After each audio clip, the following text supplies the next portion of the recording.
What is going on, football fans? Back at it with another New York Giants video. Got a couple of things I want to talk about in this video. I'm going to talk about the New York Giants' interest in Charles Cross, a tackle prospect that we could certainly take at potentially 5th or 7th overall in this year's draft. I'm also going to touch on Malik Willis, who, of course, had his pro day yesterday. We'll look at the throw that everybody's raving about. But first, I want to talk about the major story of the day, and that, of course, is the huge trade that just went down in the NFL. And I'll talk about how that may or may not potentially impact the New York Giants, because, of course, it could potentially have some implications on this year's draft class. And I'll give you guys my line of thinking of how it could potentially impact what the New York Giants may or may not be able to do at number 5 overall, or whether or not it may open up an opportunity to potentially trade James Bradberry. But the big trade of the day that everybody's talking about, the big shocker, I'll give my overall opinion on the trade as well, is Tyreek Hill.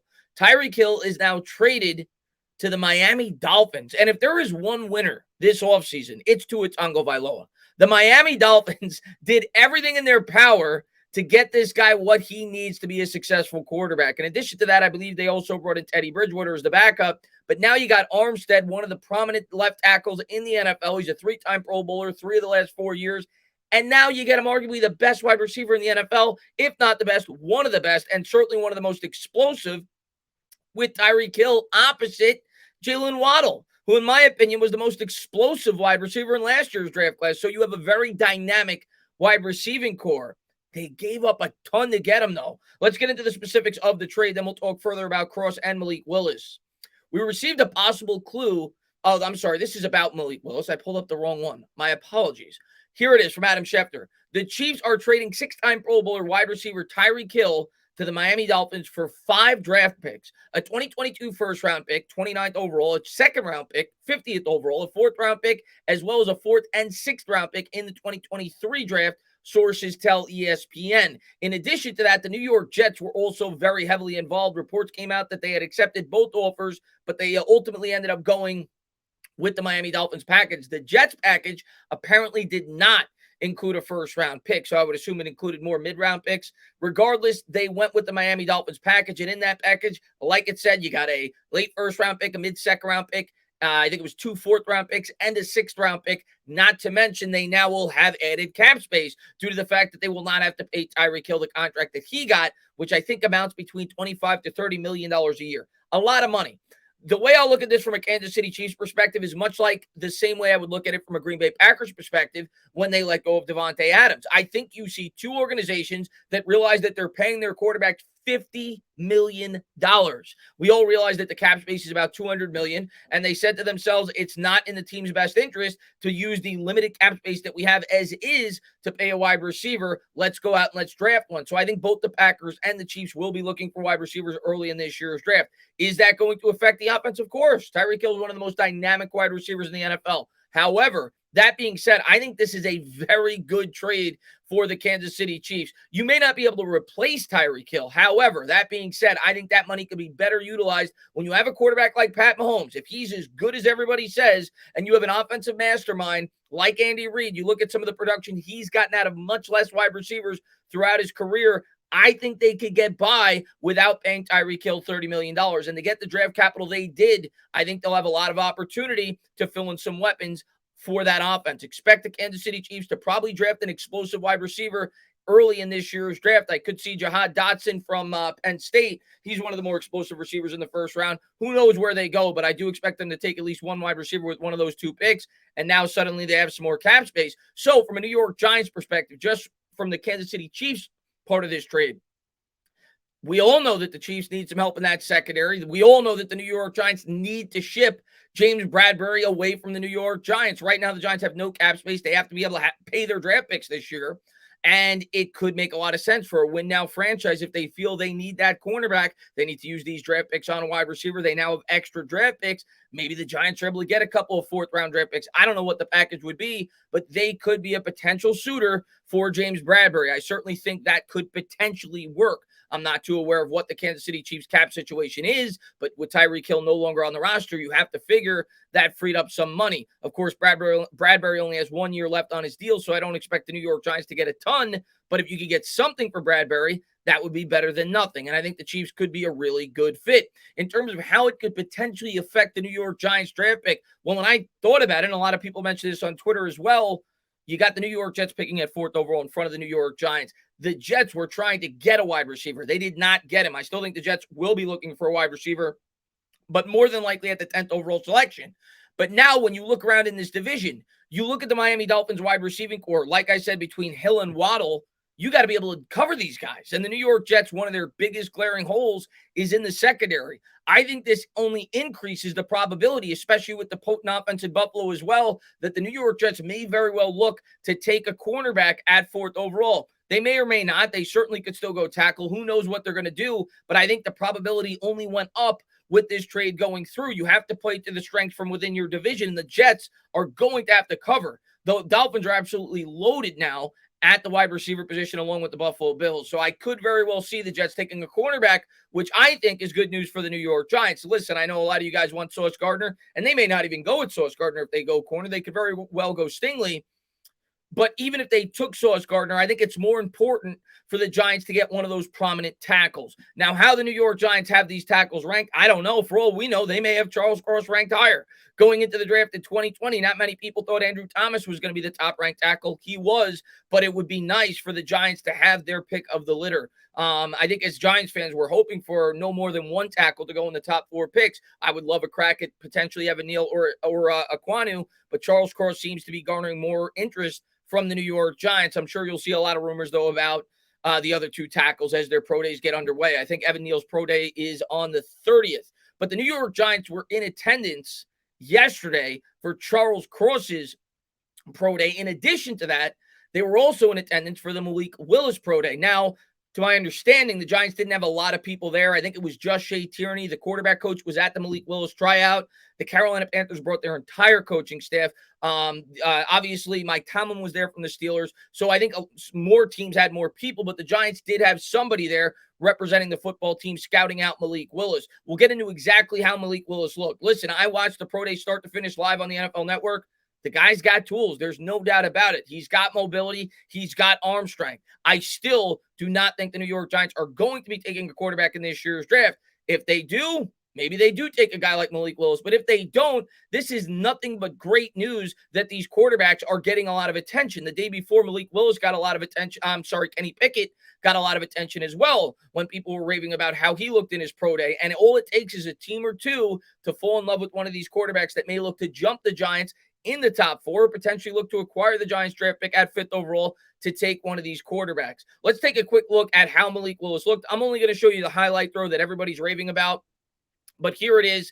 This is an impressive throw when you look at it. He's throwing this ball from the 35-yard line. He's going hash to hash. It's a cross-field throw. He's unable to really step into it, and you really see the arm strength that Malik Willis possesses and the upside that this kid may potentially have. He throws this ball 68 yards on a dime. So there's a really good throw by Malik Willis. And for me, this is nothing but great news for the New York Giants. Like I said, whether or not we're going quarterback, you want other teams to be potentially interested in these kids. But here's the throw. Prentice, look, based on, his running ability and things, teams, people I've spoken to said, look, you can put a couple packages in. So that's from the for 35. Him, like the Niners did with Trey Like Lance. I said, it guys, every time I'm on here, he releases unbelievable throws. Look at the celebration here.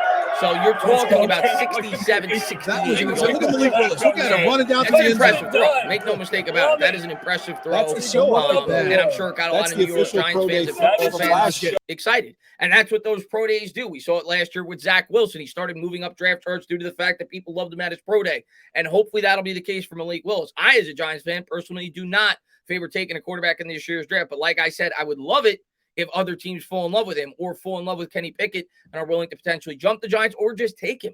Is it possible the Detroit Lions could take a quarterback at 2? It certainly is. I don't think they view Jared Goff as the long-term answer there. So good news for the Giants. And there was a member, at least, of the coaching staff in attendance. Like I said, the majority of the New York Giants coaching staff was at the Charles Cross workout. I actually saw a video clip where the New York Giants' new offensive line coach, Bobby Johnson, was working individual drills with Charles Cross, where he was coaching him up on the side. So I do think that there's some legitimate interest there from the New York Giants part. Where they have him on their board, I don't know. How they'll have him ranked in comparison to guys like Aquanu, I'm not too sure, but we'll get to learn a little bit more about Cross throughout the video, talk about some of the things that were said and some of the things that I've heard in terms of some of his strengths and weaknesses.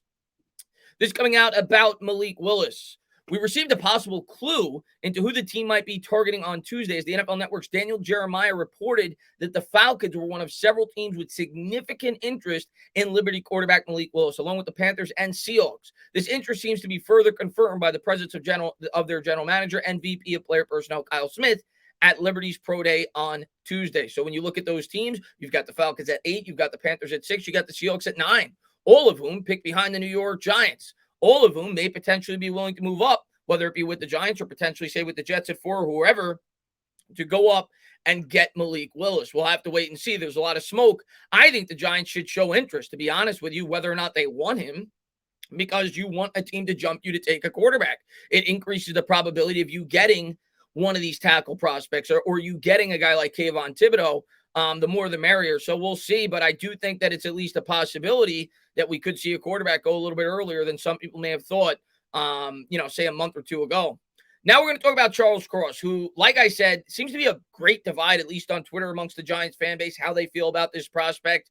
This coming out from Matt Miller, NFL draft scout. Hearing Charles Cross was amazing at his pro day today, did a lot of work at right tackle, which could benefit a team like the New York Giants inside the top 10. That's if he makes it to them. Cross is very much in the mix in the top 5 picks. And that was a major question mark with Charles Cross. Still is. Never played on the right side. Of course, the New York Giants have their left tackle. Cross has played on the left side throughout his collegiate career. Can he make the transition? It's not something I really worry about. And if the New York Giants have any doubts whether or not he could play on the right side, they're not going to pick him. I mean, Andrew Thomas is going to be our left tackle of the future. That's what we drafted him for. He did a magnificent job last year. I think he will be able to more than likely play on that right side, though. I remember a lot of people saying that about Jedrick Wills. Jedrick Wills had never played on the left side in college. He played on the right side. He transitioned to the left tackle. So I'm not too worried about it. And like I said, the Giants will not pick him if they don't feel he could play on the right side. Of course, traditionally speaking, the left side is more often than not a more challenging position. So you would think with good coaching, he should be able to make that transition. And the fact that he was playing on the right side and showing off his skills at the pro day should only potentially increase his value. This coming out as well from Matt Miller. One note to add, teams love his versatility, and some see him as a left tackle, while others want him at right tackle. One scout who last saw him in season told me he's much improved in the run game technique and power. And that's one thing I've read pretty consistently about Charles Cross. Going into last year, people thought he was a below-average run blocker. He is known to be a very good pass protector, maybe the best pass protector, at least at this point in time in this year's draft class. He's known to be average or so in terms of the run blocking department. Plays in an air raid offense. So that's the book on him. He's thought to be a very good pass protector right now.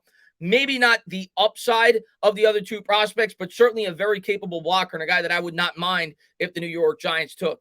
This coming out from John Sokoloff. Multiple New York Giants scouts praised Charles Cross after his pro day concluded. This earlier in the week came out from Charles Cross when talking to the press. Charles Cross said that he's heard from all the NFL teams, but is hearing the most from the Jets and the Giants. The Jets, of course, pick at 4 and 10. The Giants pick at 5 and 7. Cross, to me, is going to be a top 10 pick. It seems that way. A lot of reports have also come out that the Panthers are very high on him as well. So I think he's going to be a top 10 pick. For fans that think that this would be an incredible reach, I don't think so. Of course, I'd probably prefer Neal and Ekwonu based off their upside and based off what a lot of the experts have said. But if we end up with Charles Cross with one of those two picks, I'm not going to be too upset about it. I also would not be shocked if he goes 5th overall for people that want to take him 7th. Reason being, like I said, the Panthers have shown significant interest. If the New York Giants feel that the Panthers could take him at 6, they very well may snag him at 5. But a lot's going to come down to how they feel about the prospect. Don't read too much into these pro days. There's a lot of smoke that's thrown. We're going to find out in a month how these teams ultimately feel. New York Giants' interest in Mississippi State left tackle Charles Cross is very, very real. The Giants staff members in attendance were offensive coordinator Mike Kafka, offensive line coach Bobby Johnson, and assistant offensive line coach Tony Sperano Jr. So like I said, there was more in terms of the New York Giants coaching staff were at Charles Cross's workout in comparison to Malik Willis. That doesn't mean anything. They may very well love Malik Willis. They may not want to let people know.